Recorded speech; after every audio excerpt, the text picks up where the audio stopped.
thank you very much for joining us for this keynote session.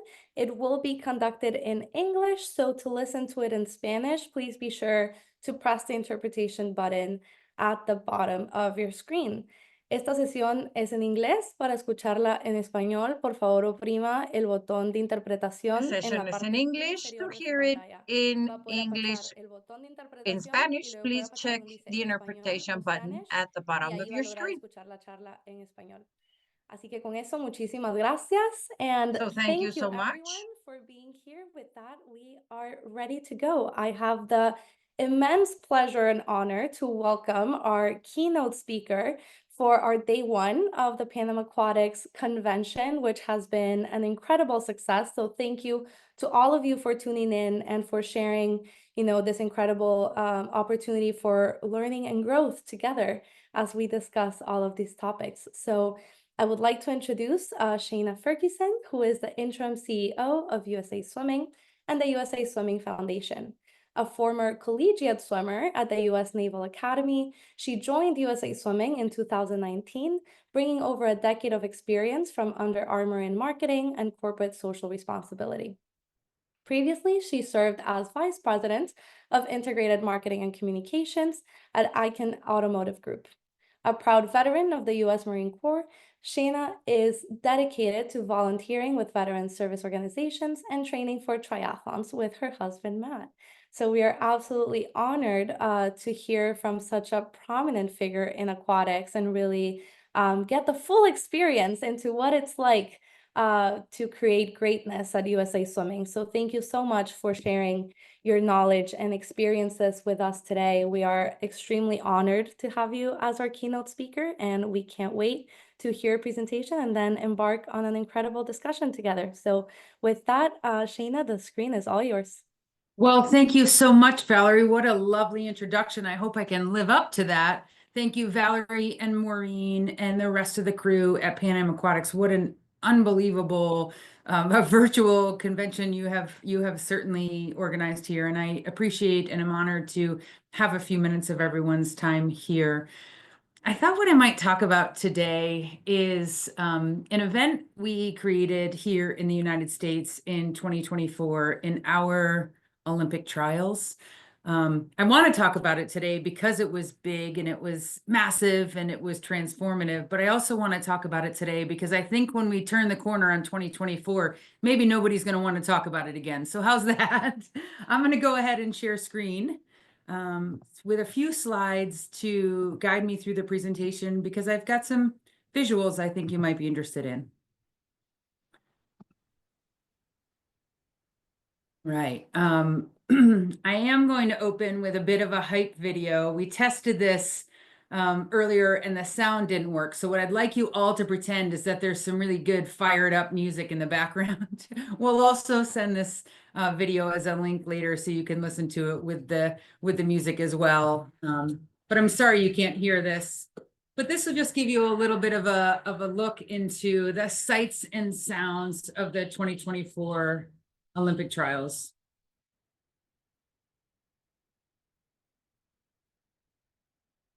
I'm also going to talk through each of these elements in my presentation, but just wanted you to have a bit of a visualization here of the fan experience, as you can see. Inside and outside, lots of free entertainment surrounding this event.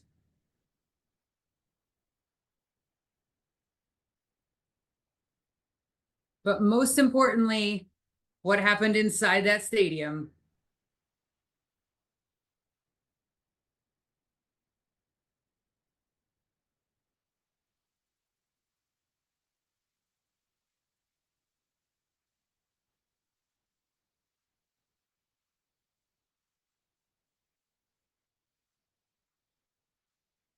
So what I thought I would mention is what our goals were for this event.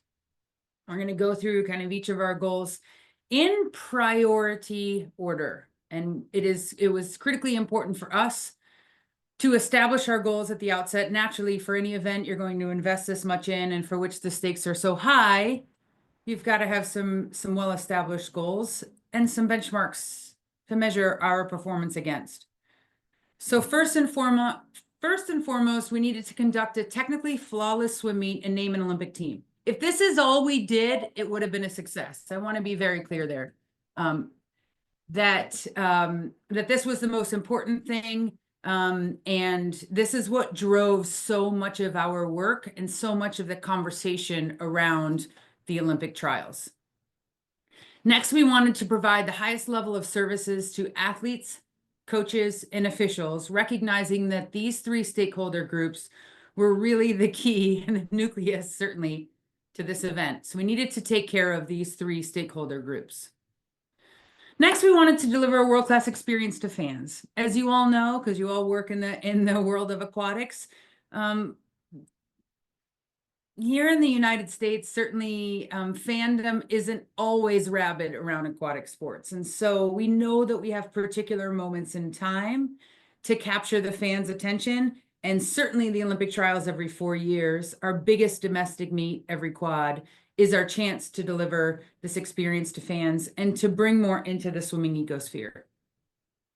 We also want to drive public engagement in swimming. This is really where our marketing and communications efforts come in. This isn't necessarily focused just on the fans who are in Indianapolis for the event, but public engagement throughout the US and quite frankly, globally.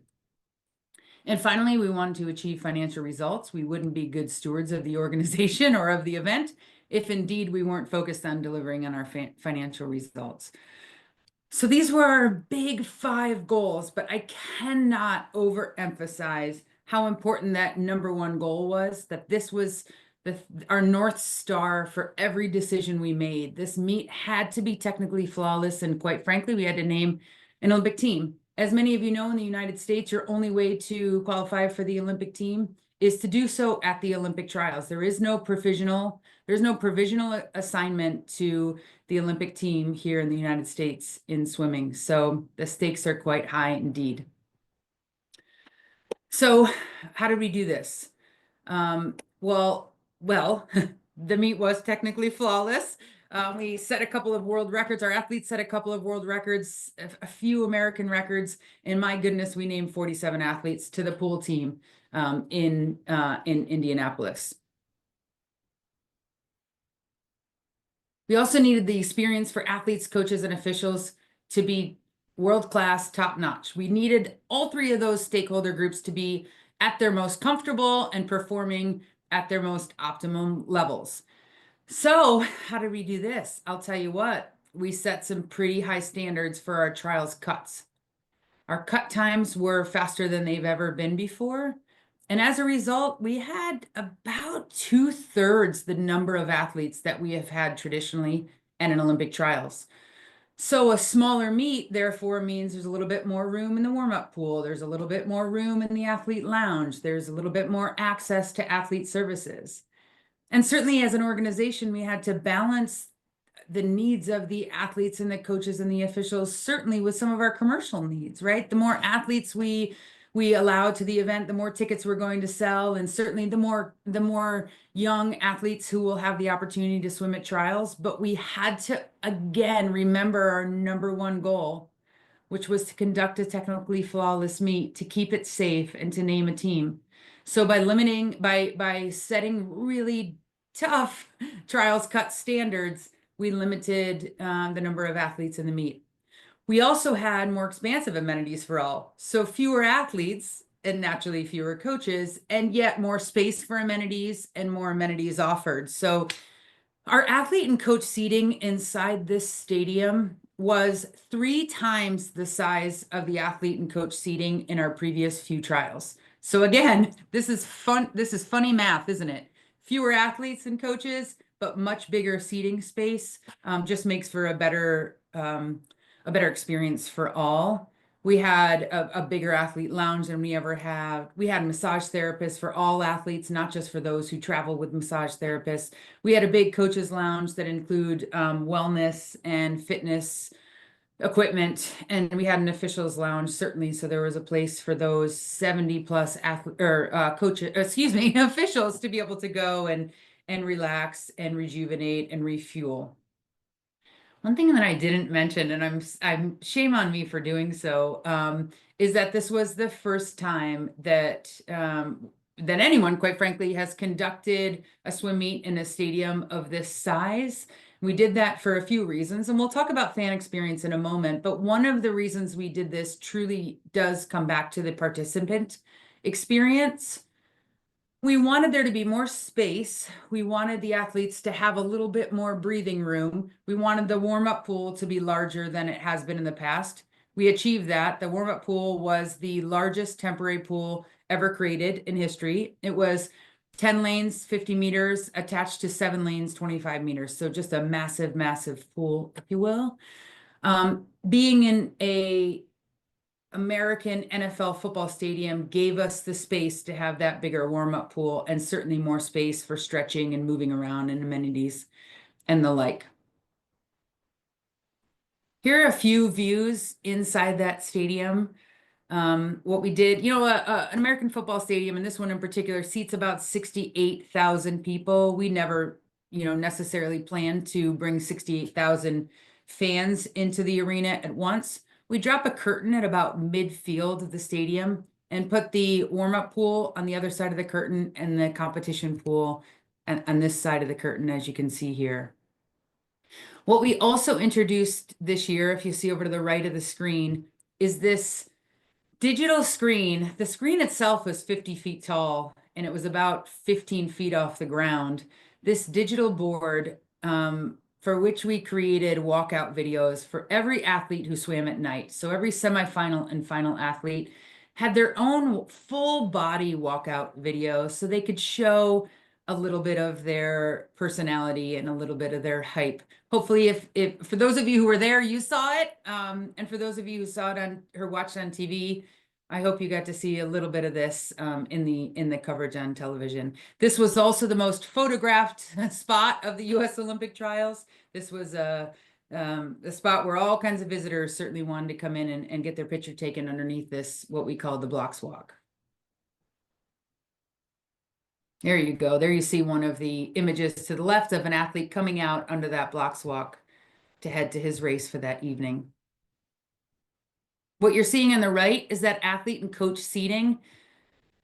There is space for about 1,500 athletes and coaches, and it looks like it's pretty full in this picture as well. So even with the extra space, we were able to fill it. Here's a nice shot inside. During our pre-show, we had a nice pre-show hosted by Olympians Brendan Hansen and Caitlin Sandino to get this crowd rocking and rolling each night. It was a really special feeling. You could actually feel it, the noise and the folks jumping around, the spirit of this truly was just an overall, the buzz, the excitement, the sound, the feel was quite special. Here are a few exterior views of the stadium. Kind of fun. I want to go into goal number 3, which is to deliver an experience to fans unlike any swim fans have seen before. So the city of Indianapolis really came out for this. Throughout the city, there was an exceptional amount of signage. There was a 66-foot tall replica of the Eiffel Tower in the middle of the city. Maybe the second most photographed spot at the Olympic trials, if you will, was that Eiffel Tower. And certainly thanks to the fans, we saw record attendance, largest indoor swim meet in history. The Wednesday night of our Olympic trials saw 22,209 people. That was the second night that we set a record because on opening night, we had over 20,000 people in attendance. So we set a few world records, 2 in the pool, 3 outside of the pool for 2 different finals, setting a world record, and then most fans at a preliminary session as well. So more of the fan experience. Look, a 9-day, 9-night swim meet is a long stretch, if you will. And when you came inside the stadium for the swim meet, there was certainly a ticket purchase involved. We wanted there to be other opportunities for the fans to engage with swimming, maybe even those who weren't going to the swim meet, maybe just those who were local or happened to be downtown and wanted to see what was happening. And so We do this at each Olympic trials, but this particular one, our Toyota Aqua Zone, was in the Indiana Convention Center. It's a big, big space, about 130,000 square feet.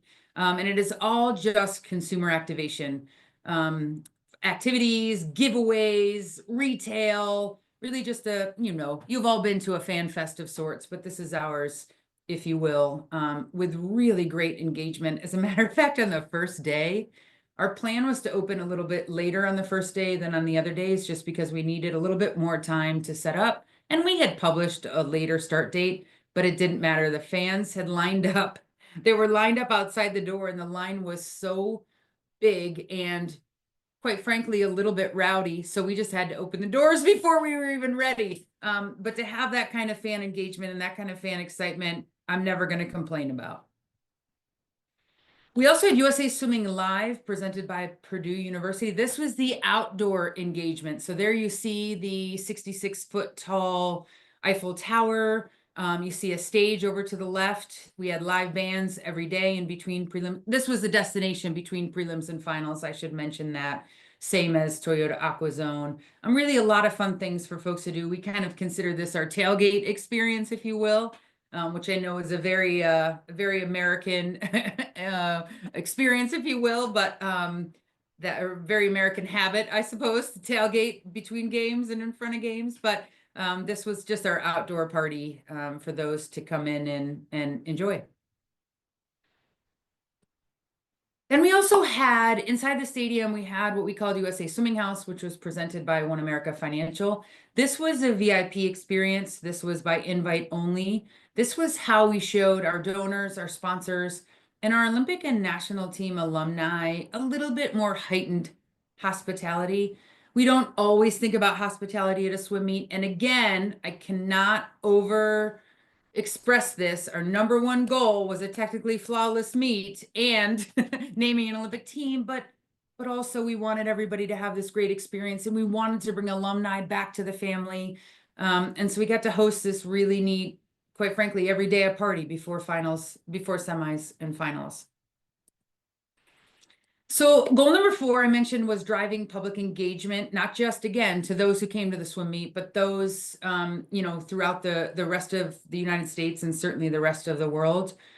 We weren't surprised by this necessarily, but we were really encouraged by the amount of global media and social media attention we got. So here you'll see some social media metrics. These include social media mentions not on USA Swimming's owned channels. This is everybody else's social media engagement. We saw, New York Times, Associated Press, USA Today. These are non-endemic outlets who don't necessarily pay a lot of attention to USA Swimming or to swimming in the United States. So to get this level of engagement was encouraging to us.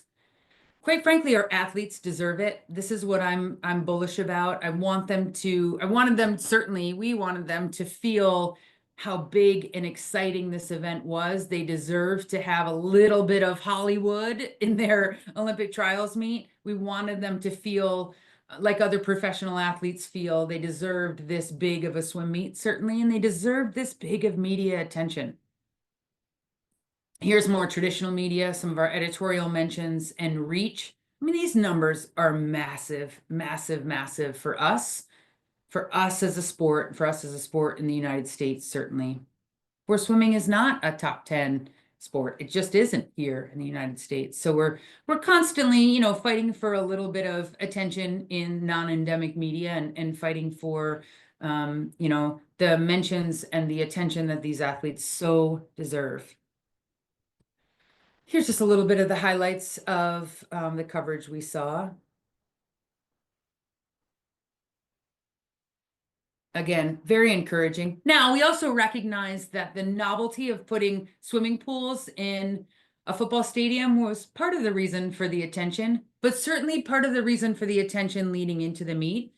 For maybe 6 weeks ahead of the meet, we were getting quite a bit of questions and attention on what is it that you're doing in that football stadium. But once that meet started, it was all about the athletes, all about the stars, and all about the performances. Here's just a little bit of highlights of the marketing and advertising efforts we made. We don't generally have the budgets to do this much marketing and advertising 365 days a year throughout the quad. We recognize that the Olympic trials was our opportunity to put our resources towards marketing and advertising. So a considerable amount of certainly digital outreach, and then a little bit more traditional marketing and outreach, if you will, in terms of out-of-home billboards and radio and print. And some of these other, again, traditional media outlets that we aren't necessarily investing in because we are spending so much of our time and attention on digital media.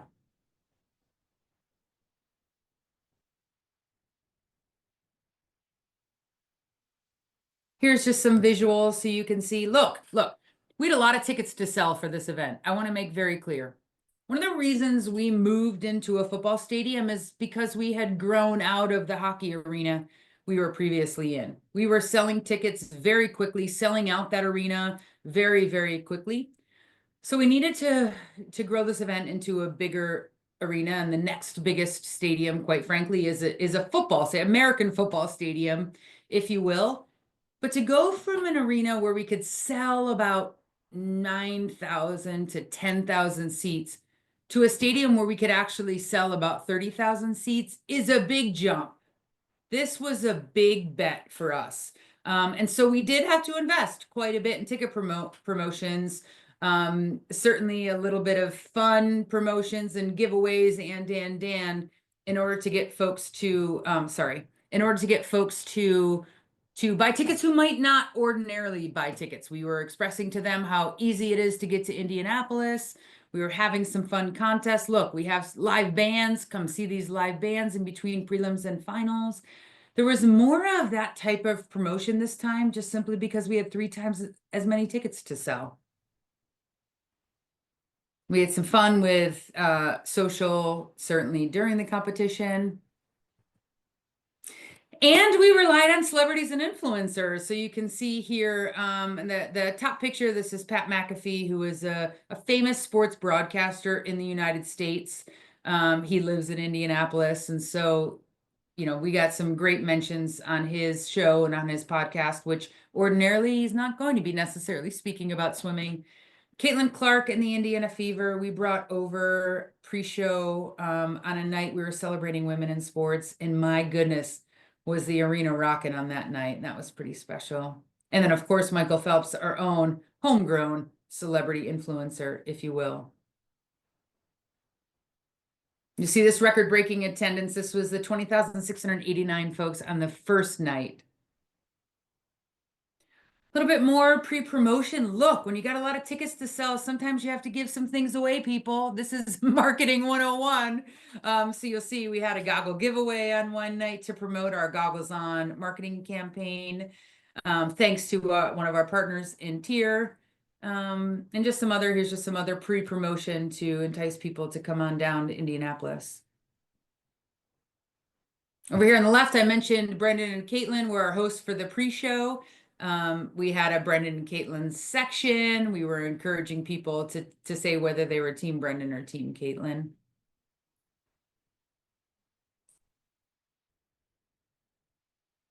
Here's just some more of the creative in our marketing and advertising efforts, if you will.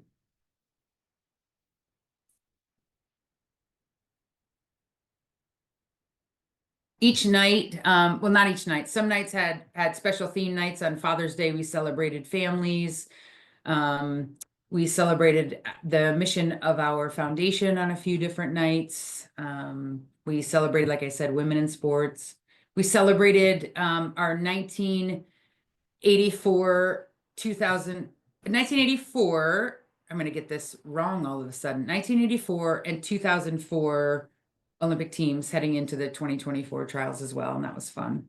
1964, 1984, and 2004, that's what we celebrated. That's it for my my kind of set presentation, and now I'd love to open it up for any questions you might have. Wonderful. Thank you so much. This gets us excited, right? This is what we all live for as athletes, coaches, officials. national federations. So thank you so much for taking the time to share such an impactful event with us. And even from your presentation, like we get the excitement of the event and what that created for not only your athletes, but also your community and the larger, fandom of aquatics, even bringing even more fans to the sport. So thank you for all that you've done on that front. And as you mentioned, we invite our audience to ask your questions. You have the expert right here in front of you, ask your questions. How can we make this work across the Americas? How can we push the boundaries for what we think, not only for swimming events, but also across our disciplines and across our age groups, right? PanAm Aquatics has developed a lot of age group championships at the continental level. We've done a lot of elite championships and now masters championships as well. So how can we all work together to create these incredible events to bring our community together? So I'll get us started with a couple questions, and thank you for sharing the breakdown. I love how you shared your goals. I think that's so important, and we discussed this in our previous session on strategic governance and how you have to have a really clear mission as you lead your organization and have really clear goals and also dream big, right? Like, why not? Exactly what you said. Why can't we fit 22,000 people in an arena, right? So I want to start with the basics of it. That goal setting that you mentioned at the beginning. How do you establish not only the leadership teams that will be carrying out such a large event and production, but also how do you carry through throughout the different committees or teams that you put together? How do you ensure that everyone is on board following that mission while also achieving kind of those milestones you needed along the way? Valerie, I'm glad you brought that up because I was remiss in mentioning that in order to conduct an event of this size, you need a lot of volunteer support, a lot of volunteer help, and you need a city host who is committed to delivering an excellent event with you. I mean, you just simply can't do it without that. So we don't, I mean, thousands of volunteers who worked on this event. Thank goodness we did. USA Swimming is a staff of maybe 87 people, which is strong. We're lucky we have a staff of that size, but there is no way we could have done this event just by ourselves as the 87 of us. So you find a city certainly during the bid process who is willing to put in the blood, sweat, and tears alongside you. So aligning the leadership team with the host city, and our partner in this was the Indiana Sports Corp. Each city has whatever their particular CVB or sports organization is. So that's the staff of Indiana Sports Corp certainly was our partner in this. They were just as invested as we were in the success of this event. So together with the Indiana Sports Corp, together with our host, we formed, I mean, there was something like 75 committees. It was ridiculous, the number of committees who contributed to this event. But my goodness, you need a committee that's going to work on award presentations. You need a committee working on the athlete experience, a committee working on national anthem singers, a committee working on ticket sales, right? The list goes on and on and on. And so this really was about a 3-year planning process, which gives me a little bit of anxiety because guess what? We've got another one of these in less than 4 years. But this is a long process to execute a 9-day event where the stakes are so high and the mission is so great and all of those things. So aligning the leadership team, critically important in the beginning, understanding between the rights holder, which was us, and the host, Indianapolis and the Indiana Sports Corp, who's got which roles and responsibilities, certainly, who's taking leadership on particular aspects. For us, I will tell you, and I think everybody on this call might appreciate this, I was so myopically focused on what was happening in that swim meet. That swim meet had to be perfect, and perfect's a silly word, but it had to be right. That some of the fan experience stuff, I'll be honest, I was certainly informed of and helped make decisions on, but I didn't care about it as much. I wanted the fans to have an incredible experience, but not if it took my attention away from that swim meet, quite frankly. So operations were certainly our number one focus. Thank goodness we had these hundreds and thousands of volunteers who wanted to make sure the fan experience was right, who wanted to make sure local businesses were engaged, et cetera, et cetera. Yeah, absolutely. And I love how you are putting this like very people centric, that leadership comes from within and it's shared. And yes, there are people like yourself guiding the whole operation, but you also need those leaders in your committees.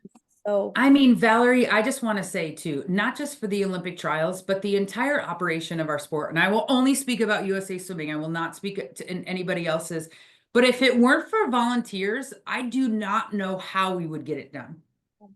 I mhm. mean, the number of people who devote so much of their time to the sport, it is so heartening and mind-boggling, quite frankly. That and so this Olympic trials is a nice subset of that. It's a nice, very tangible way to show the power of volunteerism.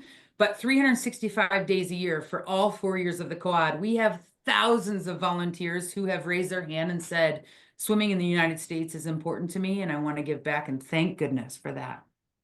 That's amazing. And I'm gonna incorporate some of the questions I've gotten from the audience and kind Oh, of good. one following up from that, and is how do you get that buy-in, right? How do you get people excited about the sport? How do you get that volunteer enthusiasm? How do you get these corporate partners to be like, of course, we're there to support? How do you get these large cities, these big celebrities and teams like Caitlin Clark and Indiana Fever to show up and also promote the event in that way and bring it to another audience as well. Where does it start? Yeah. What is the core of that? It's a good question because as much as swimming is what I think of 24/7, it isn't the sport that most Americans are thinking of 24/7. I'm disappointed to report that, but that isn't a surprise to anyone. We don't have the same visibility with the general public here in the United States as some other sports do. So we have to fight a little bit more for attention. Now, in an Olympic year, swimming is the #1 Summer Olympic sport of choice for viewers. We know this.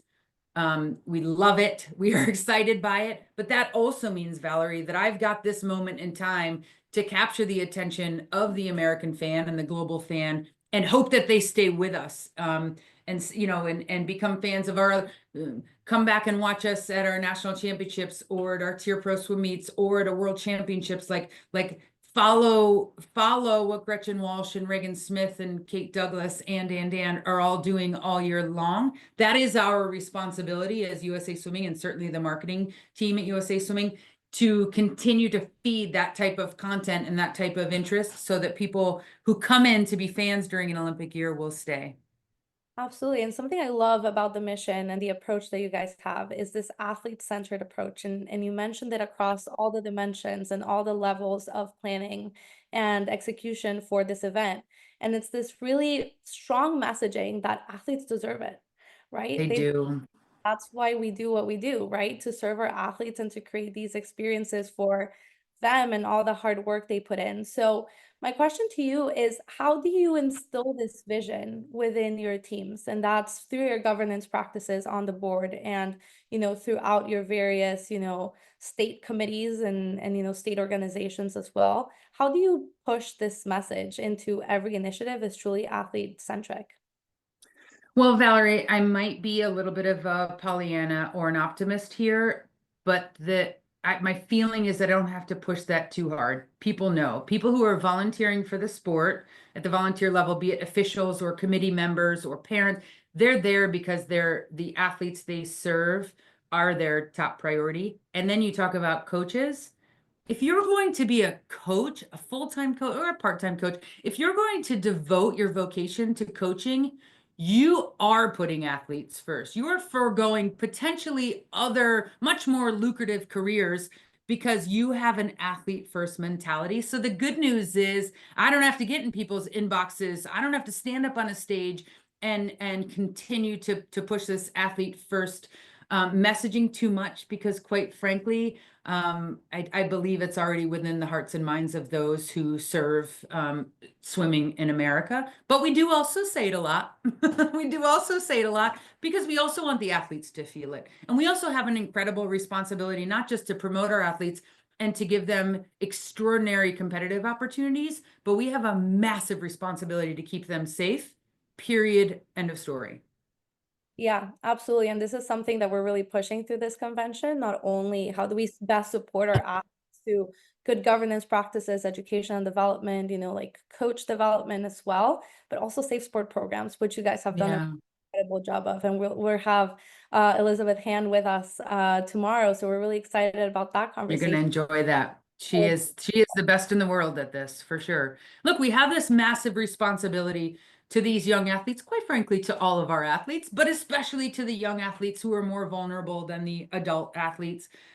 It is our responsibility. We are a youth serving organization, and we will put those athletes first, always, period, end of story. Yeah, absolutely. And then I know we have a couple minutes left, so I really want to leave our audience. We're joined by a lot of, directives from national federations, a lot of corporate partners, and a lot of key people in our communities that are really wanting to know, how do we do this in Latin America, right? Where we don't have maybe that same I fan know. have that exposure to the sport, or how do you get people motivated and involved? How do you start putting these events together? What would be your best advice as to when the spectrum of things looks really broad and Yeah. complicated? What's one first step you would encourage them to take? Well, thank you, Valerie. That's a great question. And look, I just presented to you the largest selection event in the history of the Olympic Games across all sports in the history of the world. That's overwhelming. I want you to recognize it also took us 3 years to plan it, right? So we're not doing this all the time. It cost a lot. The payoff was great, but it is a difficult undertaking. So I'd like for everybody to take a deep breath and not get too too worried or too wrapped up that this is something we all need to do all of the time.